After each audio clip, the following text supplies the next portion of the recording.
सरगुजा लोकसभा के कांग्रेस प्रत्याशी शशि सिंह ग्रामीण क्षेत्र में करी नावे प्रचार। जनता ला उखर समस्या के समाधान करके तीन हावे भरोसा।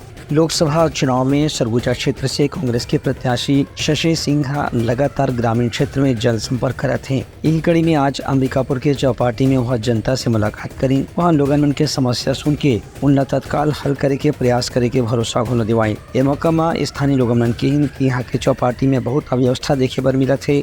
पार्किंग के सुविधा नहीं है और लगातार जनसंख्या आबादी बढ़ने के बाद भी अंबिकापुर क्षेत्र में बुनियादी सुविधा के अभाव देखे पर मिला थे। शशि सिंह हकीम की यदि वह चुनाव जीत के आ जाही और कांग्रेस के सरकार बनी तो अंबिकापुर समेत पूरा सरगुजा क्षेत्र में लगातार विकास के काम ला तेज गति से शुरू करे जाही। भारतीय जनता पार्टी के ऊपर आलोचना करत शशि सिंह हकीम की भारतीय जनता पार्टी के उद्योगपति मन के भला करने वाला पार्टी है।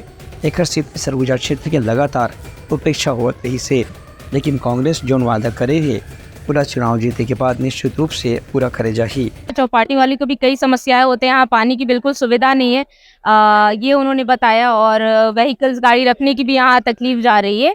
बहुत सारी चीजें, मुझे लगता है यहाँ बहुत पुराना चौपाटी, यहाँ डेवलपमेंट होना चाहिए। इतने साल से हमने देखा है, कई नेता बने हैं, कई सांसद बने हैं, 100% उन लोग यहाँ आते रहे होंगे, लेकिन मुझे नहीं लगता है यहाँ के लिए कुछ किया है, क्योंकि यहाँ के लोग बोल रहे हैं। तो मैं विश्वास दिलाती हूँ और शुरुआत मेरे से होगी। यहाँ के लिए कुछ जो इनकी डिमांड है मैं कोशिश करूंगी वो पूरा करूँ। समस्याएं बहुत हैं, केंद्र से लाभ नहीं मिल पाई है जनताओं को। उनका यही कहना है कि आज तक 20 वर्ष हो गए, हमने कई संसद बनाए हैं, संसद का चेहरा देखने को नहीं मिलता है और केंद्र की योजनाओं की लाभ नहीं मिल पाती है। ऐसी कई समस्याएं हैं। रेल कनेक्टिविटी की समस्याएं हैं जिसको बोल रहे हैं। एयर कनेक्टिविटी, जो एयरपोर्ट हमारे जो हम बन रहा है, इसके लिए भी वर्क नहीं किया, आज तक नहीं हो पाया है।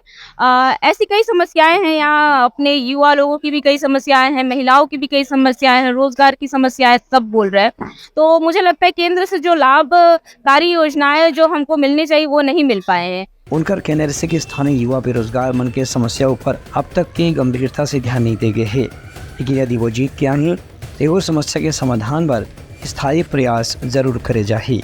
Bureau report, Telangana news.